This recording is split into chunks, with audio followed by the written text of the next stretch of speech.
Welcome. I'm gonna check my sound myself real quick.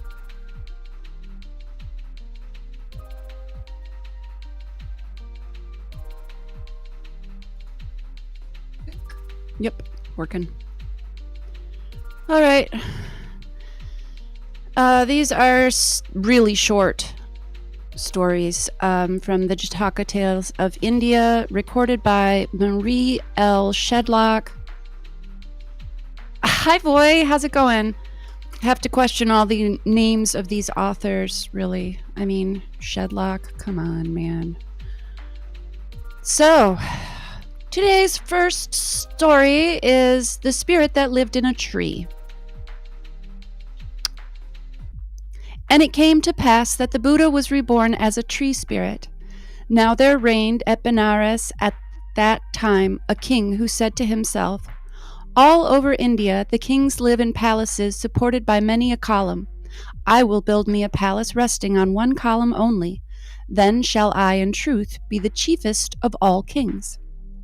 Now in the king's park was a lordly sal tree, straight and well grown, worshipped by village and town, and to this tree even the royal family also paid tribute, worship, and honor. And then suddenly there came an order from the king that the tree should be cut down. And the people were sore dismayed.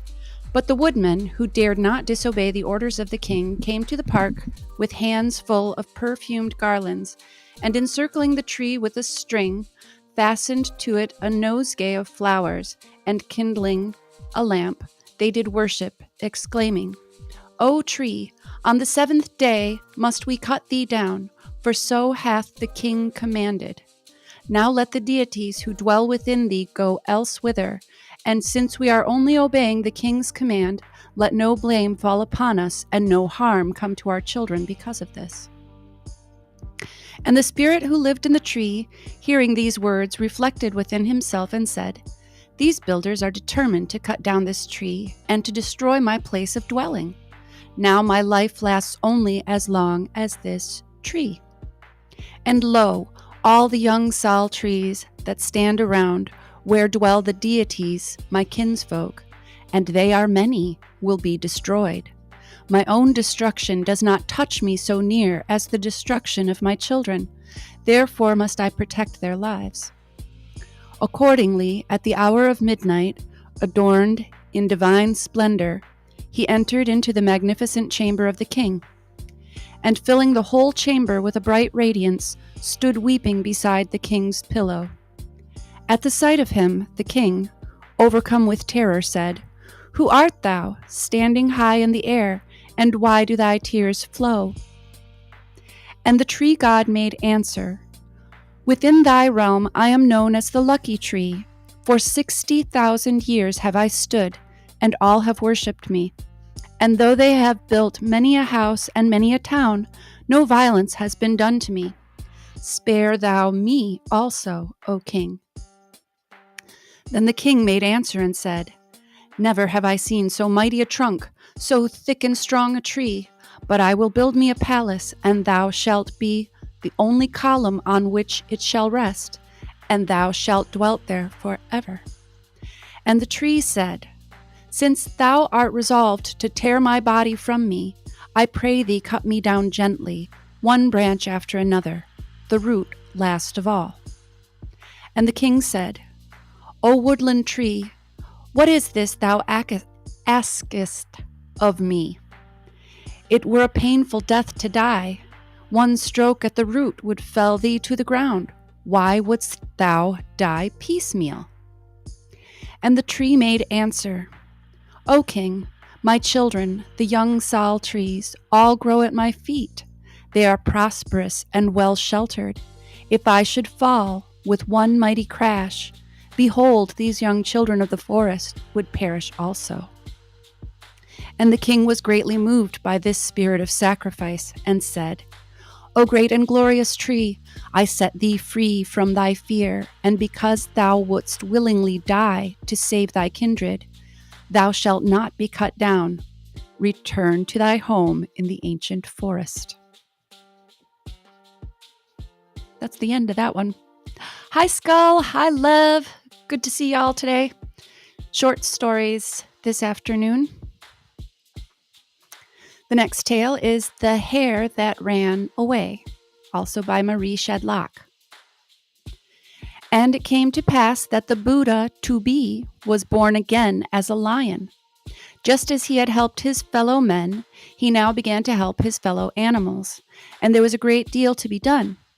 For instance, there was a little nervous hare who was always afraid that something dreadful was going to happen to her. She was always saying, "Suppose the earth were to fall in, what would happen to me?" And she said this so often that at last she thought it really was about to happen. One day, when she had been saying over and over again, "Suppose the earth were to fall in, what would happen to me?" she heard a slight noise.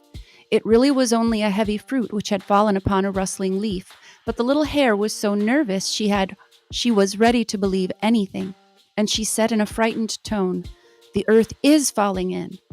She ran away as fast as she could go, and presently she met an older brother hare, who said, "Where are you running to, Mistress Hare?" And the little hare said, "I have no time to stop and tell you anything. The earth is falling in, and I am running away." "The earth is falling in, is it?" said the old brother hare, in a tone of much astonishment. And he repeated this to his brother hare, and he to his brother hare, and he to his brother hare, until at last there were 100,000 brother hares all shouting, "The earth is falling in." Now presently the bigger animals began to take the cry up. First the deer, and then the sheep, and then the wild boar, and then the buffalo, and then the camel, and then the tiger, and then the elephant. Now the wise lion heard all this noise and wondered at it. "There are no signs," he said, "of the earth falling in. They must have heard something." And then he stopped them all short and said, "What is this you are saying?" And the elephant said, "I remarked that the earth was falling in." "How do you know this?" asked the lion. "Why, now I come to think of it, it was the tiger that remarked it to me." And the tiger said, "I had it from the camel." And the camel said, "I had it from the buffalo." And the buffalo from the wild boar, and the wild boar from the sheep, and the sheep from the deer, and the deer from the hares. And the hares said, "Oh, we heard it from that little hare." And the lion said, "Little hare, what made you say that the earth was falling in?" And the little hare said, "I saw it." "You saw it?" asked the lion. "Where?" "Yonder by the tree," said the hare. "Well," said the lion, "come with me and I will show you how." "No, no," said the hare, "I would not go near that tree for anything. I'm so nervous." "But," said the lion, "I am going to take you on my back." And he took her on his back and begged the animals to stay where they were until they returned. Then he showed the little hare how the fruit had fallen upon the leaf, making the noise that had frightened her, and said, "Yes, I see. The earth was not falling in." And the lion said, "Shall we go back and tell the other animals?" And they went back. The little hare stood before the animals and said, "The earth is not falling in." And all the animals began to repeat this to one another, and they dispersed gradually, and you heard the words more and more softly, "The earth is not falling in," etc., etc., until the sound died away altogether. Well, I think the earth might be falling in this time. I don't know. Let's see. The Monkey That Saved the Herd. Same author. It came to pass that the Buddha was reborn as the king of the monkeys. He lived with his herd of 80,000 monkeys in a thick forest near a lake. In this lake there lived an ogre who used to devour all those who went down to the water. The Buddha spoke to his subjects and said, "My friends, in this forest there are trees that are poisoned, and lakes that are haunted by ogres. Eat no fruit and drink no water of which you have not already tasted without consulting me." This they agreed to, and one day, having arrived at a spot which they had never visited before, they found a great lake. They did not drink, but awaited the return of their king. Now when he arrived, he went round the lake and found that all the footsteps led down to the lake, but none came up again. And he said, Without doubt, this is the haunt of an ogre. When this water ogre saw that they were not invading his domain, he appeared in the form of a terrible monster with a blue belly, a white face, and bright red hands and feet. In this shape he came out of the water and said to the king, "Why are you seated here? Go down to the lake to drink." But the king said, "Are you not the ogre of this water?" "Yes, I am," was the answer. "Do you take as your prey all those who go down into this water?" "Yes, I do. From small birds upward. I never let anything go which comes down into this water. I will eat the lot of you too." "But we shall not let you eat us," they said. "Just drink the water." "Yes, we will drink the water, and yet not fall into your power," they said. "How do you propose to drink the water, then?" the ogre asked. "Ah, you think we shall have to go down to the water to drink, whereas we shall not enter the water at all, but the whole 80,000 of us will take a cane each, and drink therewith from your lake as easily as through the hollow stalk of a lotus, and so you will not be able to eat us." So saying, the king had a cane brought to him, and in true belief that the miracle would take place, he blew down the cane, which straightway became hollow throughout, without a single knot being left in its length. In this fashion he had another and another brought, and blew down them. Then he made the tour of the lake and commanded, saying, "Let all canes growing here become hollow throughout." Now, thanks to the saving goodness of their reborn chiefs, their commands are always fulfilled, and henceforth every single cane that grew round that lake became hollow throughout. After giving his commands, the king seated himself with a cane in his hand. All the other 80,000 monkeys, too, seated themselves round the lake, each with a cane in his hands.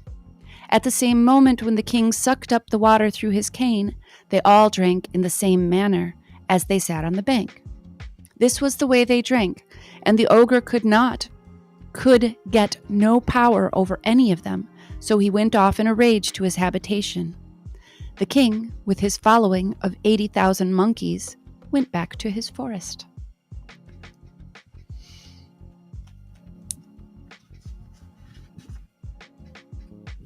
These are such short stories. We'll finish all of these.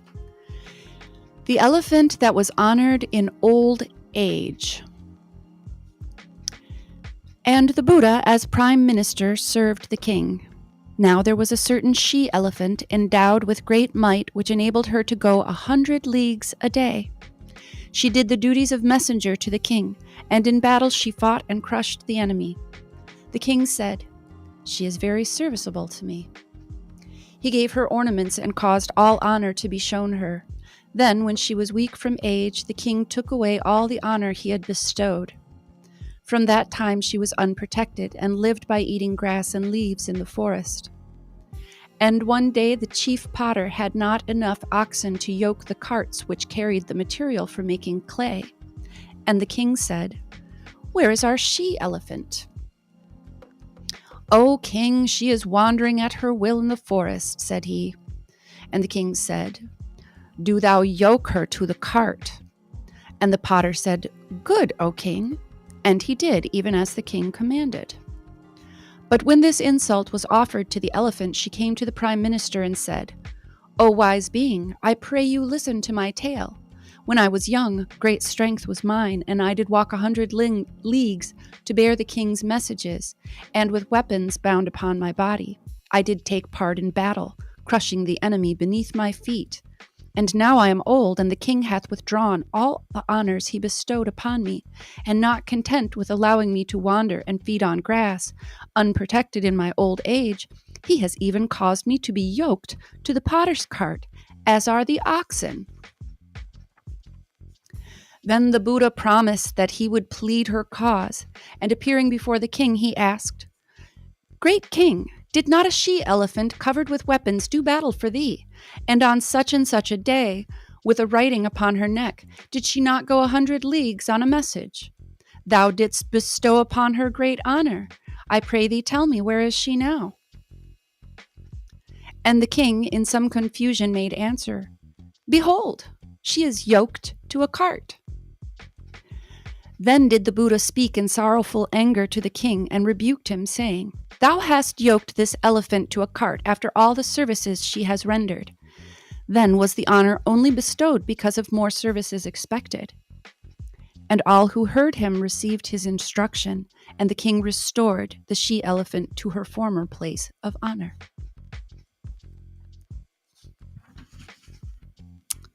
This one's only a page long. The Faithful Friend.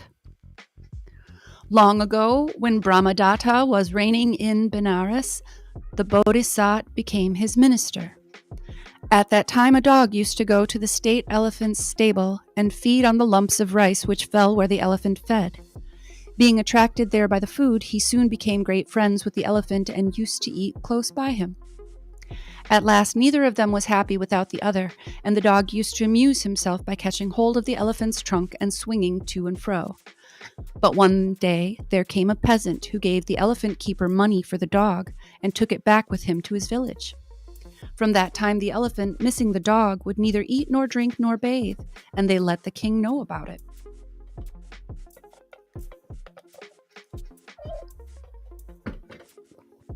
He sent the Bodhisattva, saying, "Do you go, Pandit, and find out what's the cause of the elephant's behavior."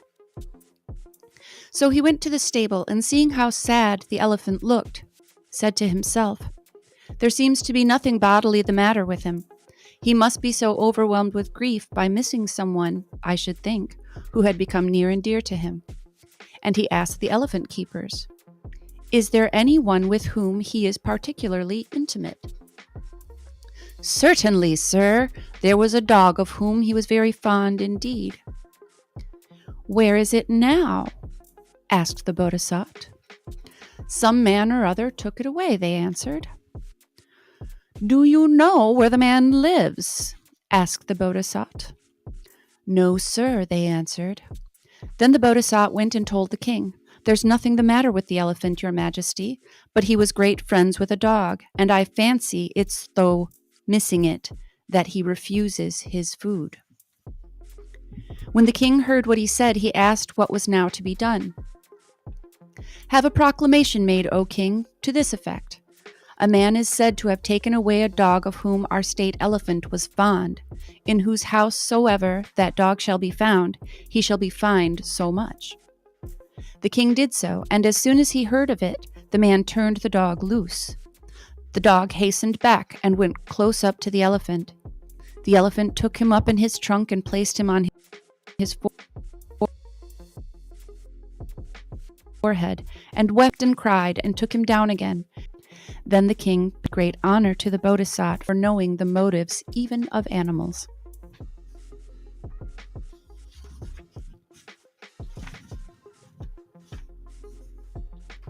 The Banyan Deer. Long ago the Bodhisattva came to life like a deer. When he was born, he was of a golden color. His eyes were like round jewels. His horns were white as silver. His mouth was red as a cluster of kamala flowers. His hoofs were as bright and hard as lacquer work. His tail as fine as the tail of a Tibetan ox, and his body as large in size as a foal's. He lived in the forest with an attendant herd of 500 deer, under the name of the King of the Banyan Deer. And not far from him there dwelt another deer, golden as he, under the name of the Monkey Deer, with a like attendant herd. The king of that country was devoted to hunting, never ate without meat, and used to summon all the townspeople to go hunting every day to the destruction of their ordinary work. The people thought, "This king puts an end to all our work. Suppose we make a park, provide food for the deer. Then we will drive them into the park, close the entrance, and deliver them to the king." This they did, surrounding the very place where the banyan deer and the monkey deer were living. When the king heard this, he went to the park, and seeing there the two golden-colored deer, he granted them their lives. But henceforth he would go himself to shoot the deer and bring it home. Sometimes his cook would go and shoot one. The deer, as soon as they saw the bow, would quake with fear of death and run away. But when they had been hit once or twice, they became weary or wounded and were killed. And the herd told their king, who sent for the monkey deer, and said, "Friend, almost all the deer are being destroyed. Now, though they certainly must die, yet henceforth, let them not be wounded with arrows. Let the deer take it by turns to go to the place of the execution. One day let the lot fall on my herd, and the next day on yours." He agreed, and thenceforth the deer whose turn it was to go down and lie down after placing his neck on the block of execution, and the cook used to come and carry off the one lying there. But one day the lot fell upon a roe in the monkey deer who was with young. She went to the monkey deer and said, "Lord, I am with young. When I have brought forth my son, we will both take our turn. Order the boughs to pass me by." "I cannot make your lot," said he. "Fall upon the others. You know well enough it has fallen upon you. Go away." Receiving no help from him, she went to the Bodhisattva and told him the matter. He listened to her quietly and said, "Be it so. Do you go back. I will relieve you of your turn." And he went himself and laid his head on the block of execution. The cook, seeing him, exclaimed, "The king of the deer whose life was promised to him is lying in the place of execution. What does it mean?" And he went hastily and told the king. The king no sooner heard it than he mounted his chariot and proceeded with a great retinue to the palace, and beholding the Bodhisattva, said, "My friend, the king of the deer, did I not grant you your life? Why are you lying here?" "O great king, a roe with young came and told me that the lot had fallen upon her. Now I could not ask another to take her place, so I, giving my life for her, have lain down. Harbor no further suspicion, O great king."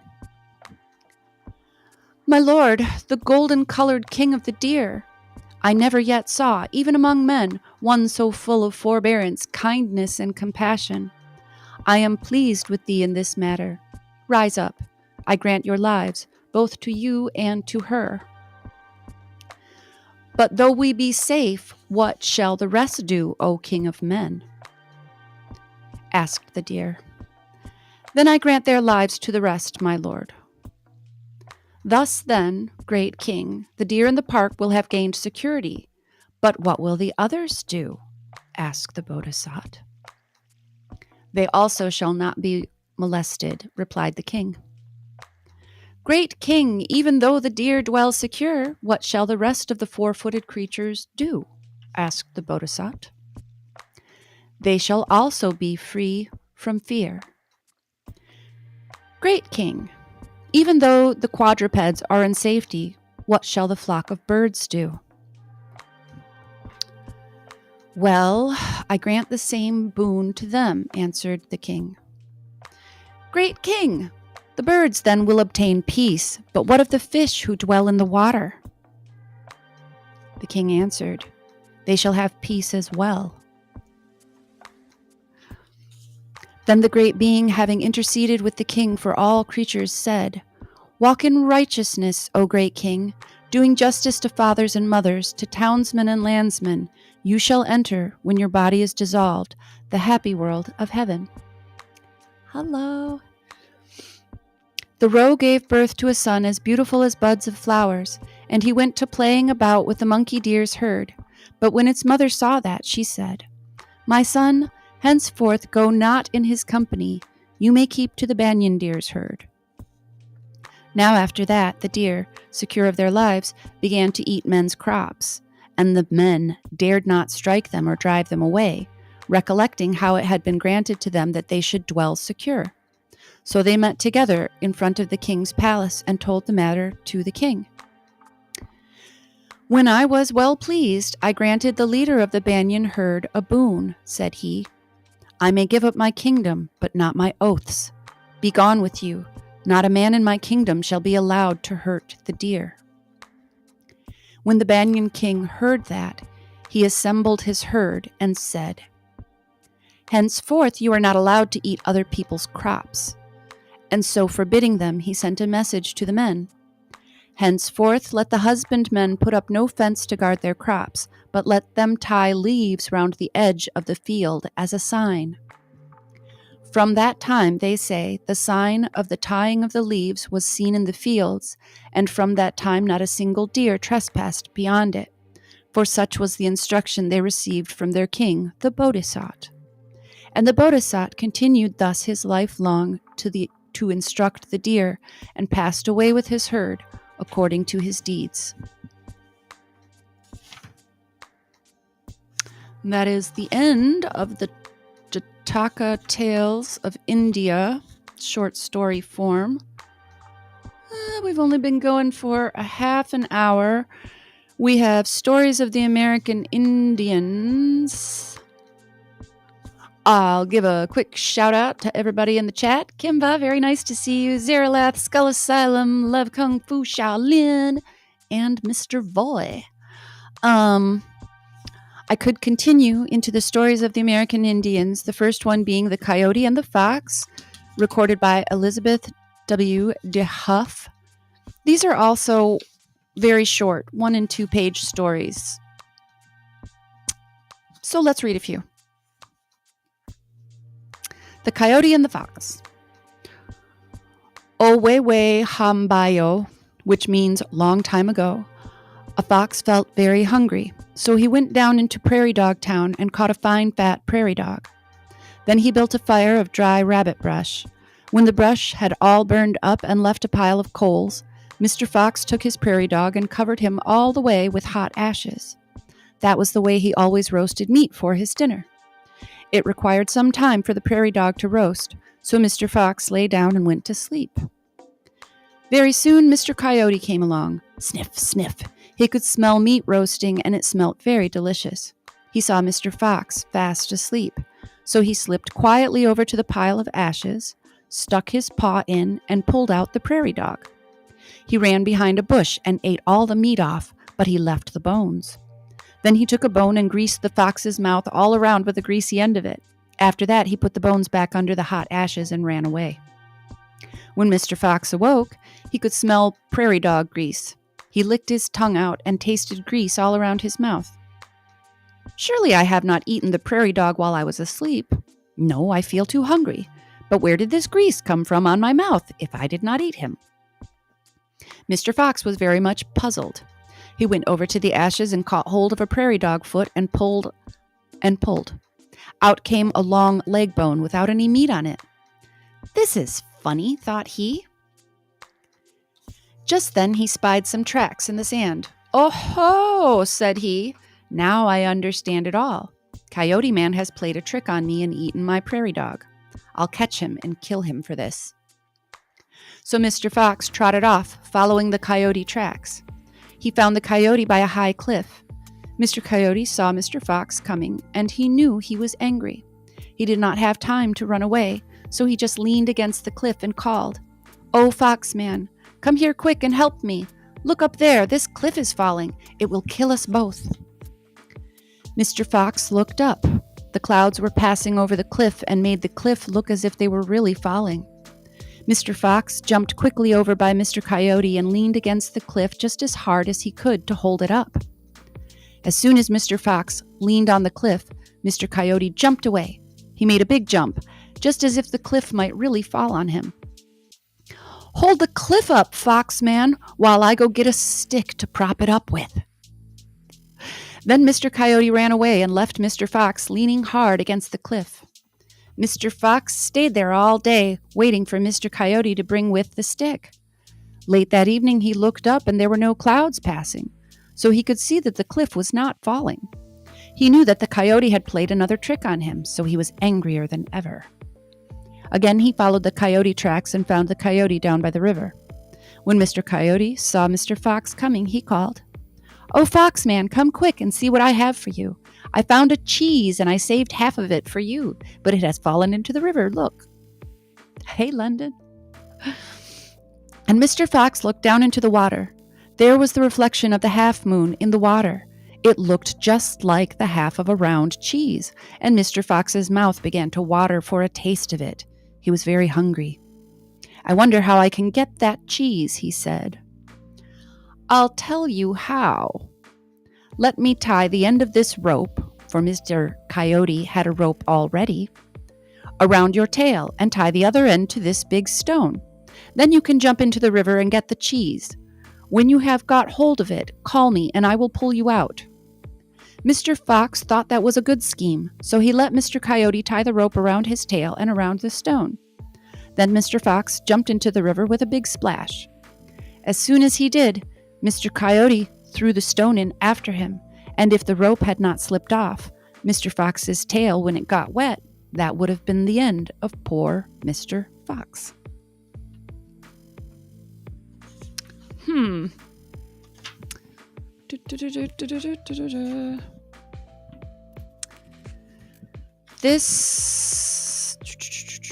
There's a lot of stories, short Native American tales in here, but I'm going to leave it there for today, even though I've only been reading for about a half an hour.